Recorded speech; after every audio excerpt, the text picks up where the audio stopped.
კარგი. Ყველა და არ მიკითხავს მე თქვენი ჰობის შესახებ და არც საბას გაუჟღერებიათ უბრალოდ მისი ახლო მეგობარი ბაიკი, ხო? და სწორედ ცხოვრების აი ამ ნაწილს უნდა გავეცნოთ. მარიშკა მამაგეიშვილმა მოგვიმზადა საინტერესო სიუჟეტი საბა ყურწკაიას შესახებ. მანამდე მე დაგემშვიდობებით.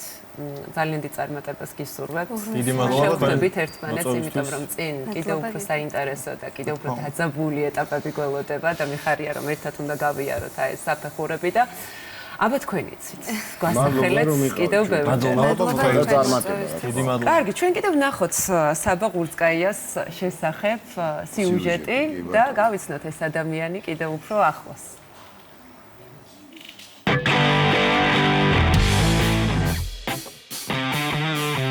ყველაფერს რაც ვაკეთებ, რაღაცა მუსიკის გარშემოტრიალებს.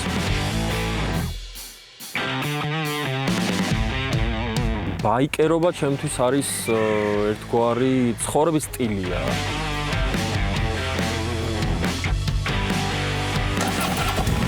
როგორც მუსიკის გარეშე არ წარმომიდგენია ჩემი ცხოვრება, ალბათ ესეც განუყოფელი ნაწილია ჩემი.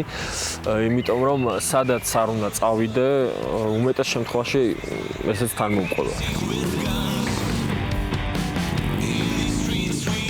18 წლამდე ვმღეროდი სახლში ქავერებზე. შემდეგ გადავწყვიტე რომ ეს არ მყოფნიდა, რაღაც უფრო მეტი მინდოდა.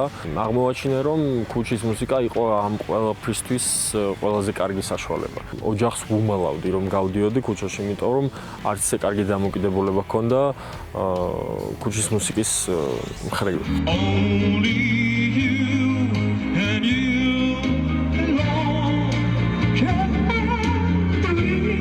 როცა ვამბობდი რომ აი ხამ მეგობართან მივდივარ უბრალოდ გიტარას ვიკიდებდი ზურგზე და მივდიოდი მიწისქვეშა გადასასვლელებში, ქუჩებში და ისე ვმღეროდი და ჩემ ჭიას ვახარებდი ყოველთვის.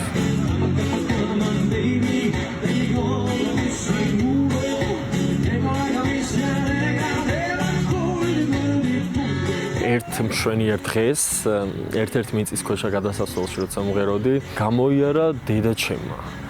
და ჩემი სახე ხა წარმოიდგინეთ როგორ იქნებოდა რა.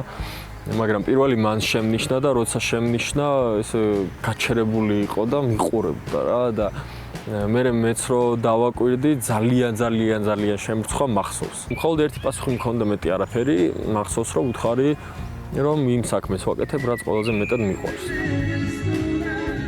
მაგრამ ყველაზე ბედნიერი იმით ვარ, რომ მამაჩემი უკვე ესე აღარ ფიქრობს. ჯერ კიდევ ქუჩის მუსიკოსი როცა ვიყავი, მე ეს შევძელი რომ ქუჩის მუსიკოსობაზე ხო შევაცვლევინე დამოკიდებულება და აზროვნება და მე მიხარია რომ ზოგადად მუსიკის კეთება უკვე ჩემი ჰობი არ არის. ამას მარწმუნებდა მთელი ცხოვრება, რომ ეს შენი ჰობია და ეს შენი საქმე არ არის, რაც უნდა აკეთო მთელი ცხოვრება.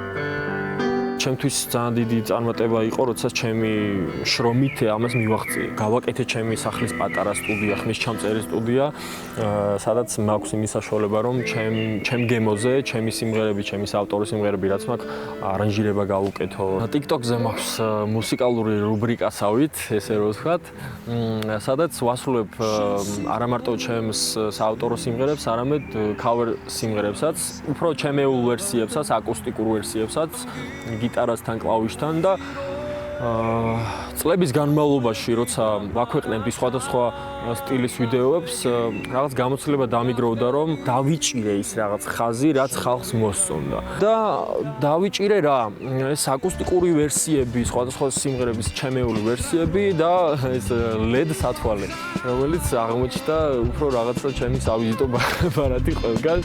როგორ მინდა რომ ოდია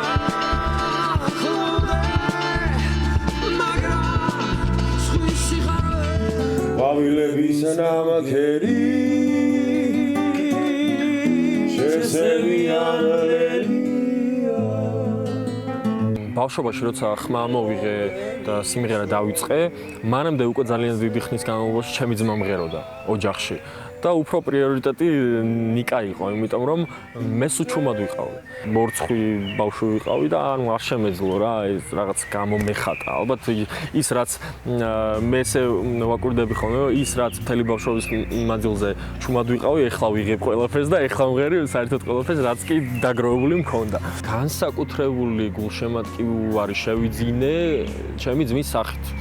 იმიტომ რომ არც ერთი პროექტი არ ყოფილა, რომ ნიკა გვერდში არ დამდგომოდა და ხა რომ სხვაზე რო არ ვილაპარაკო, ძმის სიყვარული და ძმის გვერდში დგომას არაფერი არ ჯობია და საერთოდ არავის არ შეედრება რა.